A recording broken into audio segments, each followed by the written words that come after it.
Hello students, welcome to the channel. We have been working on solutions to the April 2021 ACT Form D05 in recent videos.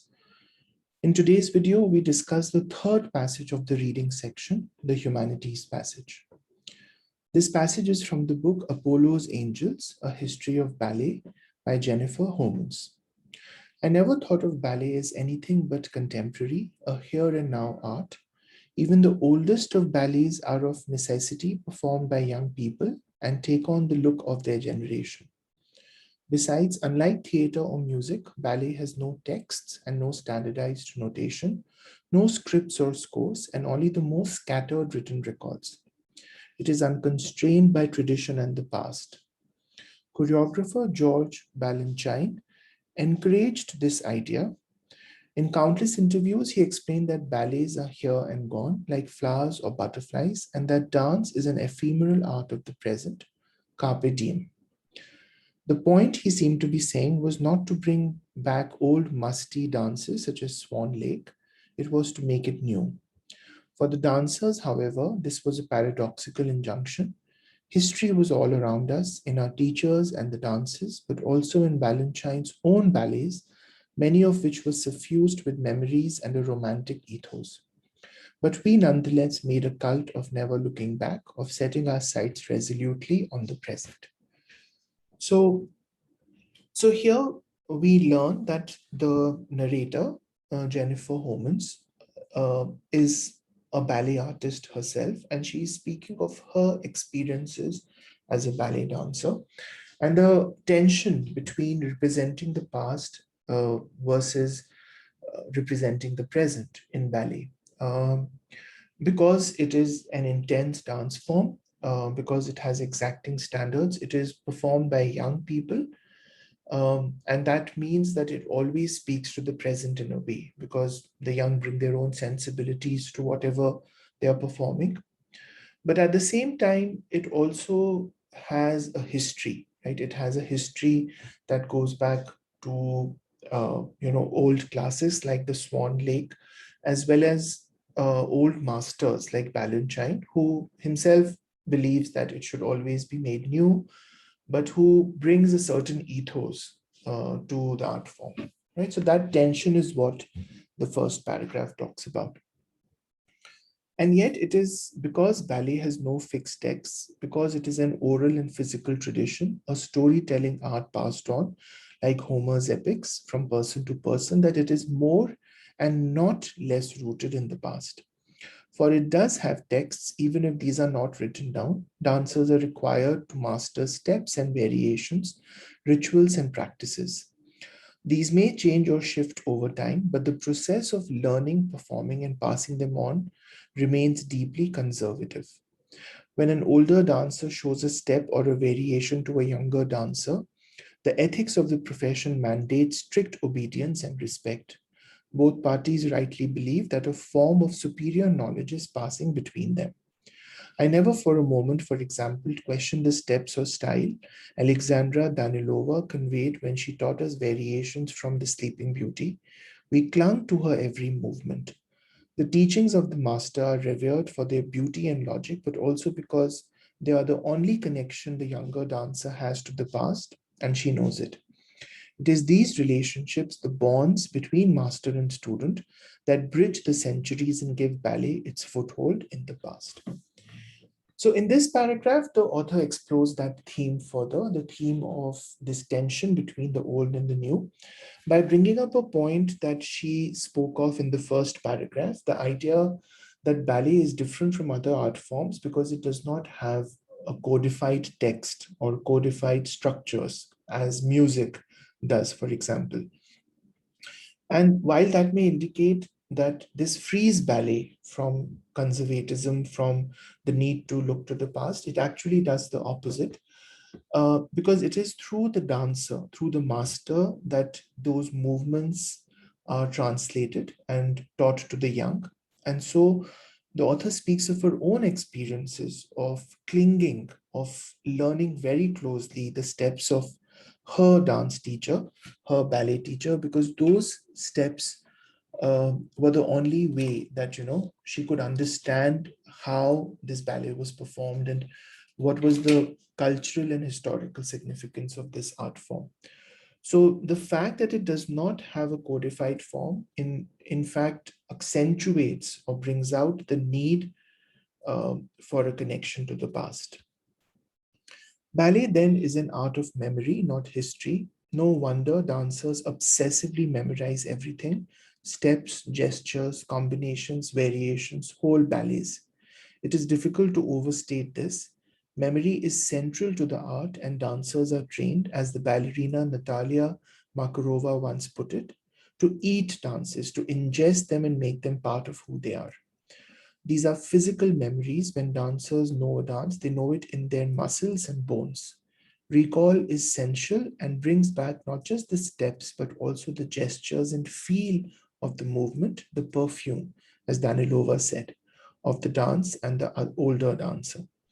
Thus, ballet repertory is not recorded in books or libraries. It is held instead in the bodies of dancers. Most ballet companies even appoint special memorizers, dancers whose prodigious recall sets them apart from their peers, to store its works. They are ballet scribes and pedants, and they keep whole hours in their limbs, synchronized usually to music that triggers the muscles and helps to bring back the dance. But even dancers with superlative memories are mortal, and with each passing generation, ballet loses a piece of its past. So this talks about how the past is codified in ballet, and unlike other art forms where you can read about the past, you can listen to the past, you can watch the past, in ballet, the art form is codified in the bodies of ballet dancers. It's a grueling art form, it's a physically demanding art form. And the author says that when you are a ballet expert, you learn to remember those movements in your body, in your muscles, in your tissue. And there are special memorizers, people or ballet dancers with prodigious recall whose primary purpose is to remember those movements and to pass them to the future generation. But since this is a mortal undertaking, because people will not live forever, there is the fear, there is the danger that ballet would lose some of its past. As a result, the ballet repertory is notoriously thin, the classics are few, and the canon is small. We have only a handful of past ballets, most of which originated in 19th century France or late imperial Russia. The rest are relatively new, 20th and 21st century works. There is some record of 17th century court dances, but the notation system recording these dances died out in the 18th century and has never been fully replaced. These court dances are thus an isolated snapshot. The before and after are missing. The rest is spotty and full of holes. One might suppose that French ballet would be well preserved. The fundamental precepts of classical ballet were codified in 17th century France, and the art form has enjoyed an unbroken tradition there to the present day. But we have almost nothing. La Sylphide premiered in Paris in 1832, but that version was soon forgotten. The version we know today originated in Denmark in 1836. Coppelia from 1870 is in fact the only 19th century French ballet still widely performed in its more or less original form. So the last paragraph brings a little more data to the passage, right? The passage so far has been highly qualitative, very subjective, very personal, bringing out the author's own views about ballet and memory in ballet. But the last paragraph brings some data to this and talks about how and why this has happened. Why has ballet not been codified, right? One is because the canon is small, and there have been snapshots in ballet's past that have never properly been captured in any form, and even places where ballet existed, in a continuous fashion, places such as France, the records of earlier ballet are not maintained, right? So that's like the whole point of the passage, this kind of brief ephemeral history of ballet. Okay, the passage most clearly conveys the perspective of an experienced dancer who is primarily recalling ballet lessons she had with particularly challenging teachers, reflecting on the nature of ballet as an art form, discussing how ballet as an art has changed in recent years, documenting her quest to preserve ballet's remaining written records. So the answer for this is obviously B, because the writer, who is a ballet dancer herself, Jennifer Homans, she is recalling and reflecting on ballet as an art form, the challenges of ballet and why it is different from other art forms, why it's not codified, how it is remembered in the bodies of dancers, right? So that's the main idea. It's not about recalling challenging sessions, right? That's not the purpose of the passage. It's not about how ballet has changed in recent years. That's not what she does. And it's not about her quest to preserve records, right? That's not something that the passage brings up. 22, based on the passage, Balanchine compared ballets to flowers and butterflies, primarily to highlight the idea that every ballet is unique and fleeting. Ballets must be danced lightly and delicately. Ballets are natural and beautiful. Every ballet requires investments of energy and time before growing into its final form. So here the answer is F, right? When Balanchine spoke about this, he explained that ballets are here and gone, and that dance is an ephemeral art of the present, right? So it indicates the idea that it's fleeting, right? So it's option F. Based on the passage, which of the following statements best summarizes the paradoxical injunction mentioned in the first paragraph? Ballet is known for its rigid constraints, yet dancers are told to improvise steps when performing. Dancers are not taught ballet's history, yet they are expected to perform traditional ballets. Ballet is marked by its connection to history, yet dancers are told to focus on the present. Dancers are encouraged to choreograph new ballets, yet only traditional ballets are produced on stage. So I think it's C, right? Because if you look at how the author talks about this paradoxical injunction, history was all around us in our teachers and the dances, but also in Balanchine's own ballets, many of which were suffused with memories and a romantic ethos. But we nevertheless made a cult of never looking back. So the idea that it is marked by its connection to history, it's very historical, and yet dancers are told to focus on the present, on the now. So which is what C is saying. Option A, it is known for its rigid constraints. That's giving a very physical interpretation to this term, right? So that's not correct. It's not about not learning ballet's history. Dancers do learn ballet's history, so it's not B. And it's not about being encouraged to choreograph new ballets, right? So D is kind of not, like, it just goes beyond what the writer is trying to say. 24, the author includes the detail about Danilova teaching variations from the Sleeping Beauty, primarily to. So this comes here, right? I never for a moment, for example, questioned the steps or style Alexandra Danilova conveyed when she taught us variations from the Sleeping Beauty, right? So that is to indicate that there was a very real connection between the dancer and the master. And that connection was strong all the more because there was no other way to learn those movements, right? It was, those movements were stored in the master's body. So the main purpose of those lines is to indicate why Danilova is a well-respected ballet master, support the idea that younger dancers believe older dancers possess a superior knowledge, illustrate the types of exercise that make up a typical ballet class, articulate Danilova's unique process of imparting knowledge to younger dancers.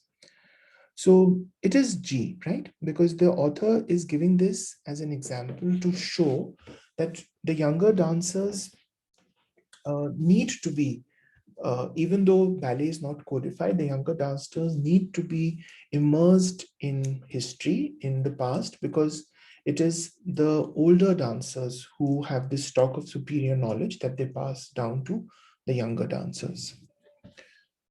The passage states that the scribes of the ballet world are those dancers who record contemporary ballet in books and libraries, are exceedingly gifted teachers and scholars, Interview older dancers and compile their wisdom. Commit a ballet company's works to memory. So if you look at the word scribes, it is the ballet repertory is held instead in the bodies of dancers. Most ballet companies even appoint special memorizers. They are ballet scribes, and they keep whole hours in their limbs. They remember the dance forms in their limbs. So I would say that it's, so I think A is definitely out. It's not about being gifted. So it is D, but I would have preferred D to talk about not just committing it to memory as in memory, but also physical memory, right? They are the ones who store this in muscle memory, right? So that's what would make D a better option, but it's nonetheless a good answer. 26, the passage states that one way ballet differs from theater and music is that ballet cannot be truly understood by young people, requires physical discipline, has no standardized notation, is characterized by a conservative learning process. So it's H, right? Because the author says that unlike theater and music, there is no standardized notation for ballet. Yeah, it has no text or standardized notation, unlike theater and music, right? As it is used in line 21, the word fixed most nearly means 21. And yet it is because ballet has no fixed texts, because it has no fixed text, right? So what do we mean here?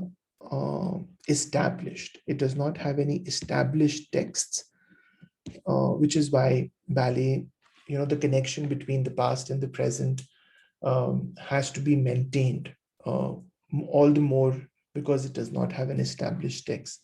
It is not altered or repaired. That's not what it means. And conjoined does not fit the context at all. To be conjoined is to be like joined at the hip, literally, not figuratively, is to be like connected physically with something. The passage states that ballet as a profession demands which of the following traits from young dancers: obedience and respect, passion and emotiveness, innovation and creativity, encouragement and amiableness. So I think it's F, right? Because these may change. Yeah, the process of learning remains conservative. Strict obedience and respect are mandated when you are learning from a master. So it is option F. Okay. So you see, a lot of these questions, you don't really have to go back to the passage if your first reading is sufficiently good. So I would repeat that don't skim the passage. I know time is at a premium, but read the passage properly the first time, because if you do that, you will save time during the questions.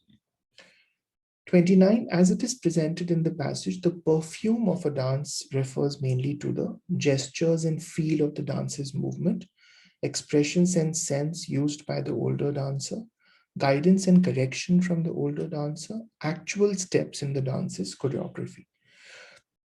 So this comes from here, right? That is where the word perfume of the dance comes. Recall is essential and brings back not just the steps, but also the gestures and feel of the movement, right? So recall, why does the author call recall essential? Because it is so strongly connected to the dancer. It is so strongly imbibed by the dancer that recall is not just about the steps, but also the memory of those movements, the gestures of the movements. So option A. And these are very explicit questions, right? The author, the examiner, the test is not changing these words and making them inferential. So you just need to understand what the passage is saying, and the answers are obvious. 30, in the passage, the author indicates that one reason a person could reasonably assume that French ballet would be well preserved is that ballet has been studied meticulously by a French historian, has been practiced continuously in France for centuries, is performed more widely in France than in most countries, is considered by most French citizens to be part of their national identity. So it's G, right? It comes from here that um,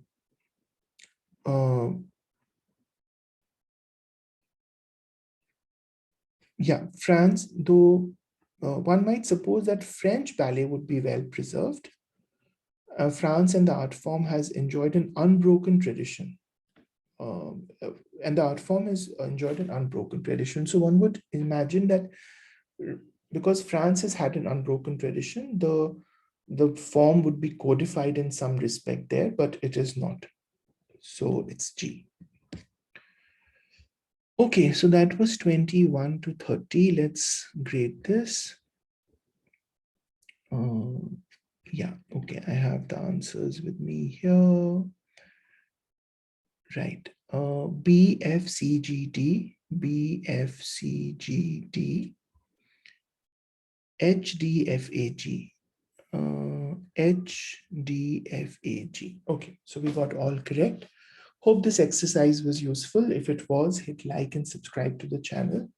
Make sure you check out the other video solutions to this test. I've already uploaded the solutions for the English, Math, and Science sections, and for the first 3 reading passages now with this video. I'll upload the 4th reading passage solution soon, so make sure you check all of those out.